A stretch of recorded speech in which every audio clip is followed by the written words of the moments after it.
மனம் மறுத்தல். பாரிக்கு 2 பெண்கள் இருந்தார்கள். அழகிலும் அறிவிலும் சிறந்தவர்களாக விளங்கினார்கள்.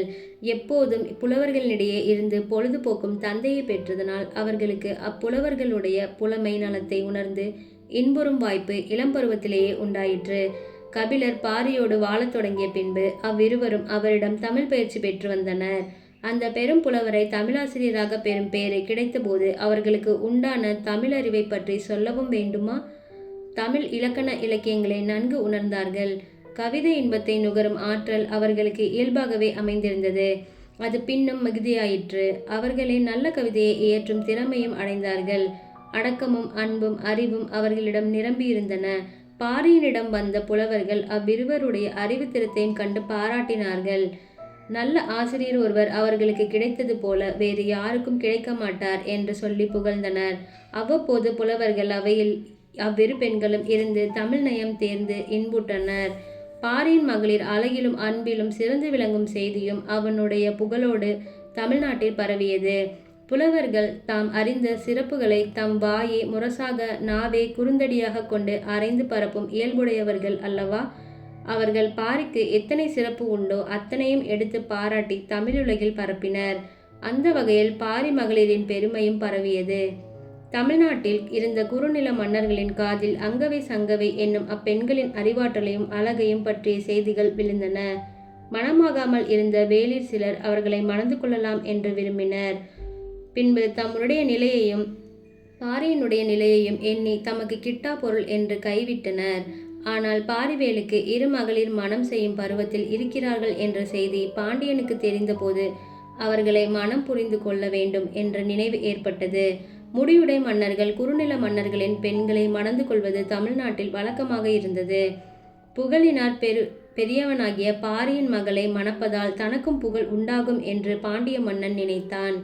ஆனால் அவன் முன்பே மனம் புரிந்து கொண்டவன். பட்டத்தரசி ஒருத்தி இருந்தாள். ஆனாலும் பல மகளிரை மணந்து கொள்வது மன்னர்களுக்கு வழக்கம்.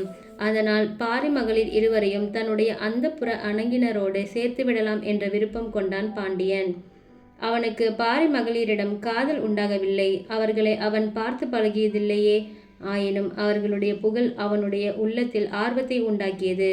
அது மட்டுமன்று, பாரியின் புகழ் மேன்மேலும் ஓங்கி வளர்ந்து வருவதை உணர்ந்தவன் அவன். அதனால் அவன் உள்ளத்தில் பொறாமை கூட முளைத்திருந்தது. இப்போது அவனுடைய உறவு கிடைத்தால் புகழில் பங்கு பெறலாம் என்று எண்ணினான். கிடைத்தால் பாரி மகளிரை மணப்பது, இல்லையானால் அவனோடு போரிடுவது என்று திட்டமிட்டான். பாரிக்கு ஓலை போக்கினான். அவன் மகளிர் இருவரையும் தனக்கு மனம் புரிவிக்க வேண்டும் என்ற செய்தியை அவ்வோலையில் எழுதியிருந்தான். பாரி அதை படித்தான். கபிலரிடம் காட்டினான். தன் மகளிருக்கும் காட்டினான். பெறுதற்கரிய பேறு இது என்று வேறு மகளிர் நினைப்பார்கள். பாரி மகளிர் அப்படி நினைக்கவில்லை. பாண்டியனுடைய அந்தப்புறத்தில் உள்ள மந்தையோடு மந்தையாக வாழும்படி செய்வதற்கு என் அருமை கண்மணிகளை நான் வளர்க்கவில்லை என்று பாரிவேல் கூறினான். கபிலர் அவன் கருத்தை ஆதரித்தார்.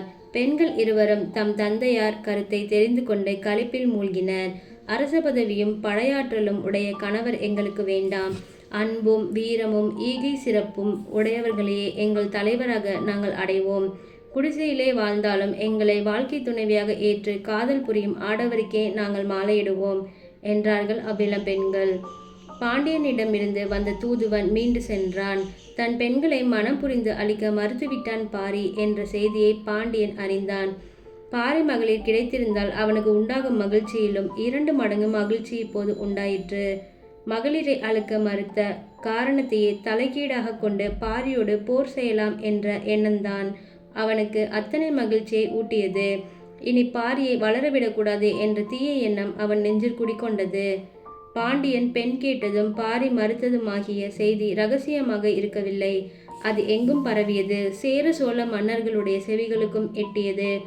உலகம் புகழும் முடிமன்னனாகிய பாண்டியன் மகளிரை கேட்டான் என்றால் பெரும் பேறு என்று கருதி உடனே மனம் புரிய முன்வராமல் மறுத்தானே. இது அவனுக்கு உண்டாகியிருக்கும் செருக்கை காட்டுகிறது. தனக்கு மிஞ்சினவர் யாரும் இல்லை என்ற செருக்கு அவன் தலையில் ஏறியிருக்கிறது.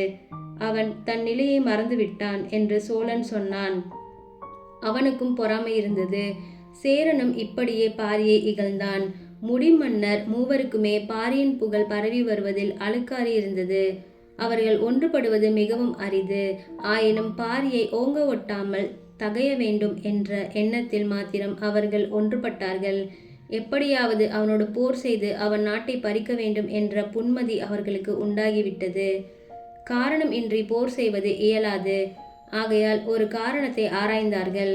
பாண்டியன் செய்ததையே தாமும் செய்யலாம் என்று சேரனும் சோழனும் தீர்மானித்தார்கள்.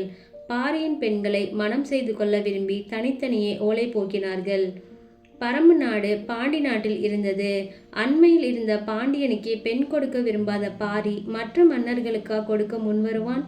வந்த தூதுவர்களிடம் அம்மன்னர்களின் முயற்சியை எள்ளி பேசி அனுப்பினான் பாரி. அதனால் அவர்களுக்கு அவனிடம் சினம் உண்டது. சேர சோழ பாண்டியர் மூவரும் பாரியை எதிர்த்து போர் செய்வது என்ற முடிவுக்கு வந்தனர். இந்த சிறிய வேலை அடைக்க ஒருவருடைய படையின் ஒரு பகுதியே போதும். ஆனாலும் தமிழ் மன்னர் மூவருடைய பகையும் அவன் பெற்றிருக்கிறான் என்பதை தெரிந்து கொள்ள வேண்டாமா? மூவருமே சேர்ந்து படையுடன் சென்று பரம்பு மலையை முற்றுகையிட்டு அவன் மிடுக்கை தொலைப்போம் என்று அவர்கள் பேசிக்கொண்டார்கள். போர் புரிய ஆயத்தம் செய்தார்கள்.